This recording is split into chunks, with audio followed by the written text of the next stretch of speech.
あなたは乳幼児を救うはずの看護師が死神だったらどうしますか。1983年、アメリカのテキサス州で働いていた一人の女性が逮捕されました。彼女の名前はジェニー・ジョーンズ。容疑はサクシニルコリンという薬を使った15ヶ月の女児の殺害なんです。サクシニルコリンは禁止管剤の一つで、使い方を間違えると心停止、呼吸不全、窒息などを起こします。実際、日本でも別の薬と間違えて投与され、患者が死亡する事故が発生したこともあるんです。ジェニーが殺害したと言われている乳幼児の数は60人以上。なぜジェニーはそれほどの人数の乳幼児を殺すことができたのか。それは彼女が小児 ICU 病棟の看護師だったからなんです。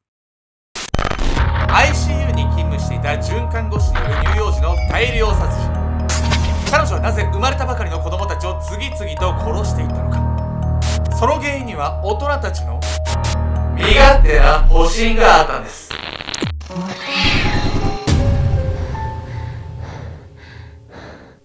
おそうす、みんな親は大事にしろよ。ケンちゃんです。全人類をバブらせちゃう母性、やみやみこです。本日皆様にご紹介するのはテキサスの市の看護師ジェニー・ジョーンズについてなんです。もう物騒。もうなんで看護師なのにさ、死つくわけよ。もう無縁であってほしいわよ。もう看護師やめてほしいわ。ね。なぜ看護師なのに死というねワードが連想されるようになってしまうのか。僕はねこの話聞いて、やっぱジェニーがね、正しくね看護師として道を歩んでいればねヒーローになれた逸材だったのになって思っちゃったんですよね。ちょっと偉そうになっちゃうんですけども、なんかそういう能力があったってこと？そうですね。それでは早速ジェニーが一体どんな人物だったのか見ていきたいと思います。腕のいい打天使。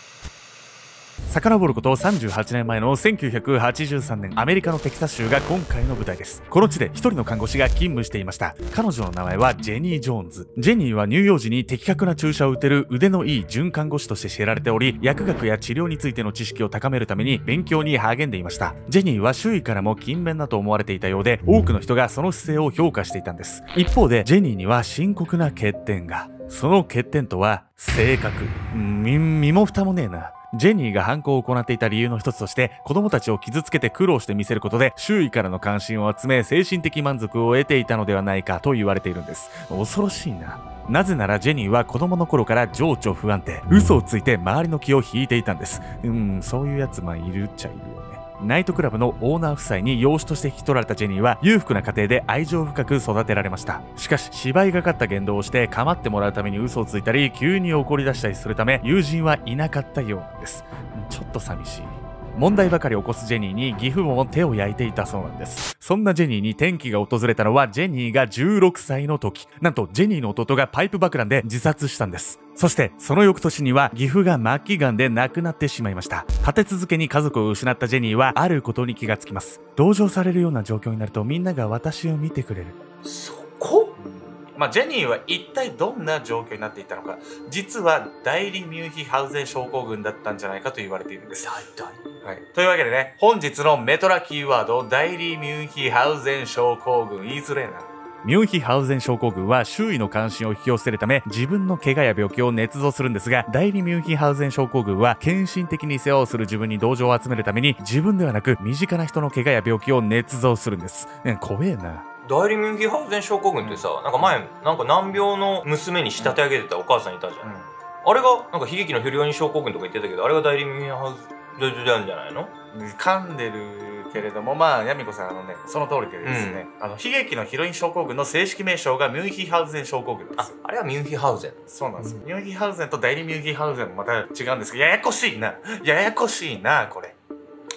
代理ミュンヒハウゼン症候群は親が子供の病気を偽装し大変な子育てを懸命にしていることを同情されようとすることが多いんです。ジェニーの場合は弟や義父の死はジェニーとは関係ないんですが、身近な人が死亡すると同情してもらえると知ったことで同じような思考になってしまったのかもしれないと考えられているんです。つまりこれ同情してもらうために周りの人犠牲にしちゃってんじゃないのこれ。いやそうなんですよ。代理ミュンヒハウゼン症候群、人を使って悲劇のヒロインをね演じているということなんですよ。なるほど。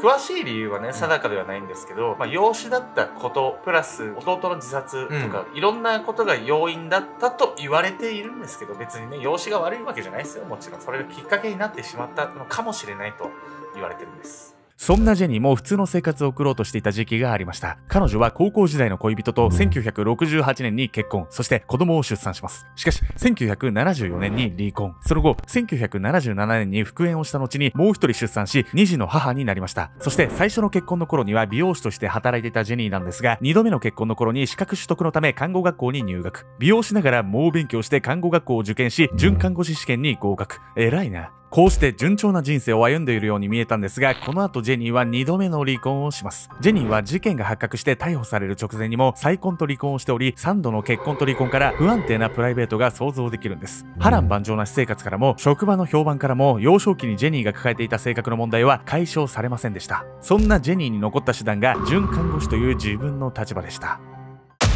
私のさ、母なる星、地元にいたおばあちゃんが言ってたわよ。自分のことしか考えないやつに立場を与えちゃダメだ。めちゃくちゃいいよ、おばあちゃん。私も心に刻んでるわ。ね、ではジェニーが准看護師になった経緯を見ていきたいと思います。死の看護師の誕生。ジェニーは看護師になったものの、生来の性格から人間関係などがとことんうまくいかず、いくつかの病院を短期間で退職しています。それでも看護師として働き続けたジェニーは、ベア郡立病院に就職。そこで小児集中治療室、つまり子供用の ICU の担当になりました。勉強熱心で薬学に詳しく、血管が細い子供に注射を打てる腕があるジェニーは、初めのうちは優秀な准看護師として小児集中治療室で重宝されるんです。しかし、次第にジェニーは周りに怖がられるようになっていくんです。なぜなら、ジェニーが就職してから不幸なことがよく起きるようになりました。その出来事とは子供たちの死。しかも子供たちが亡くなった時間はジェニーの勤務中ばかりで、ジェニーが看護した子供たちばかりが何人も亡くなっていったんです。その数なんと60人以上。あまりにもジェニーの周りで飲み、子供たちが亡くなっていくため、周りはジェニーを気味が悪い、恐ろしいと思うようになっていったんです。そこで付けられた彼女の異名が死の看護師。さらに彼女が働いている時間帯は死のシフトと呼ばれていました。職員だけではなく、患者や患者の家族の中にも子供たちの突然死の多さに疑問を持つ人が出てきてしまうのも時間の問題でした。そして困った病院が取った方法は、准看護師の全員解雇。ジェニーだけクビにすればよかったじゃないの。いや、その通りなんですよ。しかも当時はね、看護師がめちゃくちゃ不足してるんですよ。いやいや、なおさらじゃないの。病院何がしたいの。まあ、病院にはね、ある思惑があったんです。そしてその思惑が被害者をね、60人にまで膨れ上がらせた、そうね、考えられるんです。病院の方針。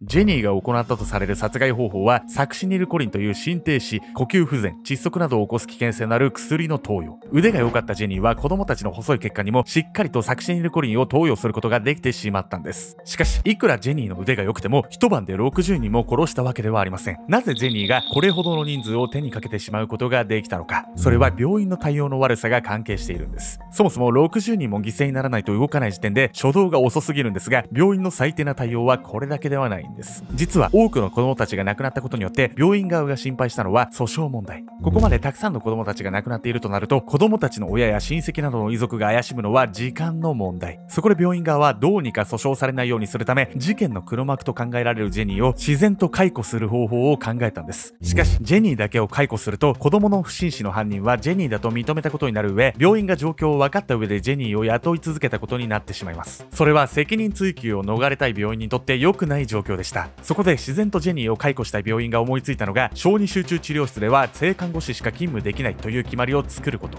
この決まりによって小児集中治療室で働いていた准看護師は全員解雇。准看護師であるジェニーを大勢の一人として解雇することに成功したんです。ドロッドロの医療ドラマびっくりのひどさじゃないのよこれ。他の人がかわいそうよこれ。ドロドロもドロドロの答えになってます。凝固してます。これは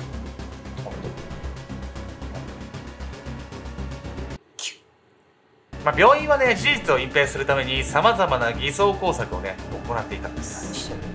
ベア郡立病院はさらに信じられない対応を2つとっています。1つは死因の偽装。実はこれほどの大量の乳児が死亡したにもかかわらず、ベア郡の検視医には異常死に関する報告が一切ありませんでした。つまり亡くなった乳児たちは自然死として処理され、死因を調べる必要がないとされていたということ。検視医に報告すると当然ですが、乳児の死体を解剖します。すると薬が検出され、病院側の誰かが乳児を殺したことが分かってしまい、警察が介入してきてしまうんです。そうすると病院の監督責任も問われ、病院は廃業に陥る危険性が。そのため60人以上の子供たちの不審死を自然死として処理してしまったんです。もう廃業してもう。